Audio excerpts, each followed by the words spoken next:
3.5 కోటి దేవతల్ని తీసుకొని నదిలో ప్రవేశించడం జరిగింది.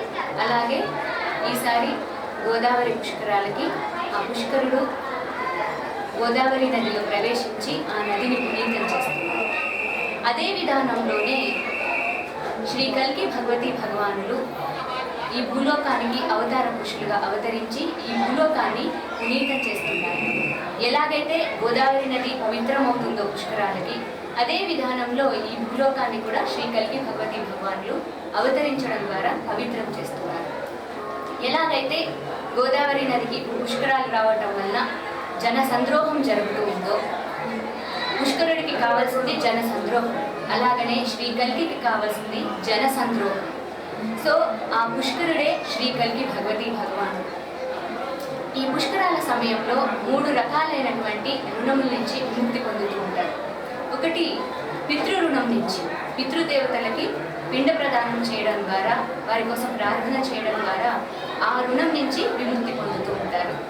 అదే విధానంలో రెండవది ఋషి రుణం నుంచి, అంటే ఋషులు చేసినటువంటి రుణాల గురించి అందరికీ తెలియచేస్తూ, ఋషులు చేసినటువంటి ఆ పుణ్యాల గురించి, ఆ త్యాగం గురించి అందరికీ తెలియచేస్తూ ప్రసంగాల ద్వారా, సత్సంగాల ద్వారా దాని నుంచి విముక్తి పొందుతూ ఉంటారు. అలాగనే ఈ 3వ రుణము దేవరుణము. ఈ రుణము నరనారాయణుడు అంటారు. అంటే ఆ నారాయణుడే నరుల లోపల ఉన్నారు అని చెప్పి, నీటి లోపల ఉండేటువంటి వాడు, నరుల లోపల ఉండేటువంటి వాడే నరనారాయణుడు అంటారు. అలాగా శ్రీ కల్కి ఏం తెలియచేస్తున్నారంటే సమాజ శ్రేయస్సే వ్యక్తిగత శ్రేయస్సు అని తెలియచేస్తున్నారు.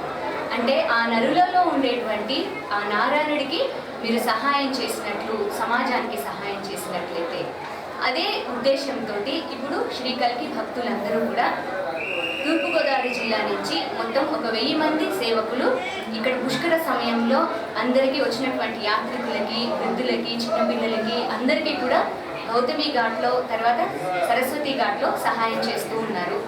ఇది ఒకటే ఉద్దేశం ఏమిటి అంటే సమాజ శ్రేయస్సే వ్యక్తిగత శ్రేయస్సు. దీని గురించి శ్రీ కల్కి ప్రసాదించేటువంటి జ్ఞానం ఏమిటి అంటే, ఎప్పుడైతే వ్యక్తి తను ఎదగాలి అనుకుంటున్నాడో తన జీవితంలో, ఆర్థికంగా ఎదగాలి, విజయాన్ని పొందాలి, ఇవి జరగాలి అంటే ఆ వ్యక్తి జీవితంలో మొదట ఇతరులకి సహాయం చేయడం అనేది ప్రారంభం అవ్వాలి. తన యొక్క జీవితంలో ఉండేటువంటి బాంధవ్యాలు సరి అయినట్లయితే తన కోరికలు తీరుతాయి. ఏ విధానంలో అంటే తల్లితో బాంధవ్యం సరిగా ఉన్నట్లయితే ఎలాంటి ఆటంకాలు లేకుండా ఉంటాయి. తండ్రితో బాంధవ్యం సరిగా ఉన్నట్లయితే ఐశ్వర్యము, విజయాన్ని పొందగలుగుతారు.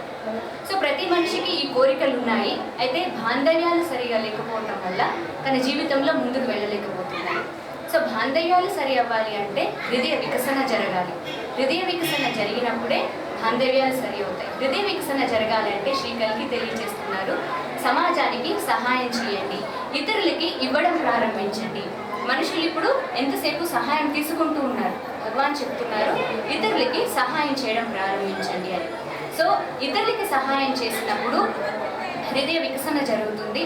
అందుకోసమనే ఈ పుష్కరాలే కాకుండా ప్రపంచమంతా కూడా కల్కి సేవకులు అనాథాశ్రమాలకు వెళ్ళటము, వృద్ధుల ఆశ్రమాలకు వెళ్ళటము, స్వచ్ఛ భారత్ చేయటము, వృక్షాలు నాటడము, రకరకాల సేవా కార్యక్రమాలు చేపడుతూ ఉన్నారు. సో సేవ చేసినప్పుడు హృదయ వికసన జరుగుతుంది. హృదయ వికసన జరిగినప్పుడు బాంధవ్యాలు సరి అవుతాయి. బాంధవ్యాలు సరి అయినట్లయితే కనుక వాళ్ళు అనుకున్నది జీవితంలో వాళ్ళు సాధించగలుగుతారు. అందుకనే శ్రీ కల్కి చెప్పేది ఏమిటి అంటే సమాజ శ్రేయస్సే వ్యక్తిగత శ్రేయస్సు. ఈ నేపథ్యంతో కల్కి భక్తులందరూ కూడా ఇక్కడ ఈ పుష్కరాల సమయంలో అందరికీ సహాయం చేయాలి అని ఈ సేవా కార్యక్రమాన్ని చేపట్టారు.